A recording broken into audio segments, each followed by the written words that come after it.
Assalamu alaikum rahmatullahi wa barakatuh. Hi, hey, hello, and Juma Mubarak. I have been really inspired lately to re-pick up this book, The Prophet's Pulpit, Commentaries on the State of Islam. This is by Dr. Khalid Abu Fadl, and to be honest with you, it's one of the most inspiring books that I've read since I have converted to Islam, and it is one that makes me feel the most full of passion and the one that reminds me the most of what it is and what it means to be Muslim.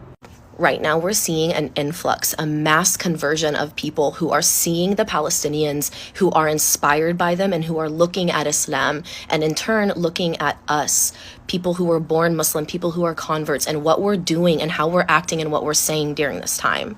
So I digress. I'm going to read this to you, just a couple of excerpts out of this that I find to just be extremely inspiring, and something that I think if you are a born Muslim, if you are a convert, if you're just a human being who comes across this and is like, man, there's a lot of people going to Islam. What does that mean? What does it mean to be Muslim?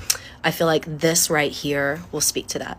This whole book would be beneficial, and I highly suggest you all reading it. But for now, I'm going to talk about chapter 4, where it says, knowing the strength of your inner light. This is from this chapter that I feel are most relevant and impactful for right now. Bismillah, you cannot separate faith from the reality of what faith is meant to bring into your life. Remember that it is a fundamental tenet of Islam that God is self-sufficient and immutable. God gains nothing from our practice. The gift of light, which is the gift of the divine, because the divine is the light of the heavens and the earth, is to partake in divinity. It is to see the divine within. No amount of law, instruction, or dogma can make you find the light within unless you look deeply at a mirror. God makes a solemn promise that if you seek the path of light, God will hold your hand and take you out of darkness and into the light. But the second part of this verse has always made me pause. It has often been on my mind as I studied the history of humanity, the rise and fall of societies, the nature of tyranny, exploitation, racism, ethnocentrism, sexism, and the ways that human beings dominate and exploit others. When God's light shines within, your senses and desires long for the beloved. You long and you understand. True understanding descends upon you so that you see everything for what it is. Your heart is emptied of greed, jealousy, competition, pettiness, and hate. As the Quran describes it, the servants of the compassionate are those who walk softly on the earth. And when the ignorant address them, say peace. I hope you're still with me. I know that this is going to be long, but it's beautiful and it's beneficial, inshallah. Let us turn to the ethics of those who are full of God's light. The very nature of that light is that it rejects what the Quran calls taghut. Taghut is an old word of Aramaic and Syriac origin that refers to forms of injustice and inequity. Remember that the Quran reminds us that no religion is without a measure of light. God reminds us that Musa, Moses, and Jesus, Isa, were sent with books that had light in them. Yet the truth and test of light is that it draws you to beauty. It draws you to what is beautiful, just, merciful, and compassionate. If you claim to have light within but are blind to injustice and oppression, I suggest you have not acquired God's divine guidance. Rather, you have acquired a type of dependency like a drug addiction that gives you comfort at the expense of others. God's divine guidance makes you averse to everything ungodly. It makes you averse to everything that is demonic or satanic. It makes you averse to everything represented by the images of suffering, powerlessness, oppression, harm, and tyranny. Now, what's beautiful about this chapter and how it directly relates to what's happening right now is Dr. Khalid actually goes into a article from the National Geographic that was released about the excavation by Israeli authorities under the Al-Aqsa Mosque. So he talks about how the article notes it only requires minor accidents for large parts of the mosque to crumble. The article notes that excavations would not be possible without confiscating and tearing down all the Palestinian homes that have belonged to certain families for centuries.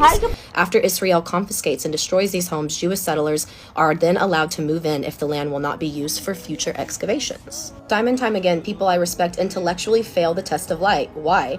It is because they talk about all kinds of ethical issues relating to God and God's justice, but fail to notice the suffering of Palestinians. It is as if the Palestinians do not exist.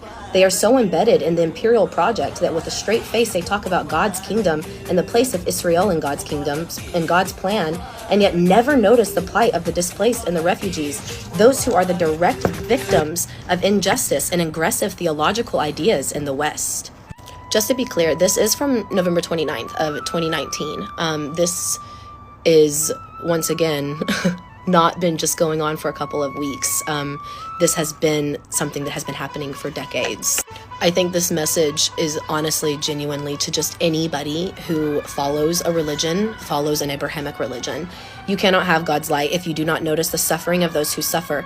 There are those who claim to have the light and yet fail to notice the suffering of African Americans and what it means to be an African American in inner city Philadelphia, New York, Houston, or Dallas. What it means to be an African in Africa today with governments that exist to serve the interests of the World Bank, France, or Netherlands, while crushing millions of dark-skinned people yearly without conscience. You cannot claim to have God's light and be indifferent to the great inequities of our world today, especially our support for despotism and mass human rights violations. So long as those violations are committed against darker-skinned people, we let it pass. If committed against people that look like us, however, we are suddenly troubled. The hypocrisy is a sure sign that the divine light is not within us. God reminds us time and time again that God does not love the unjust and God does not accept injustice. Injustice and oppression are anti-ethical to the soul of Islam and the nature of divine light. This is precisely why when you are drawn to light, you are drawn to beauty in all its forms, and beauty has the air of justice and equality. You do not think solely of your comfort or whether your needs are met. You are ignited by light to think of the suffering of others. It is like saying, what is within me that I exist to serve you? That is Islam. That has been Islam from the very beginning until today. Pray with me that Muslims remember that. Highly suggest.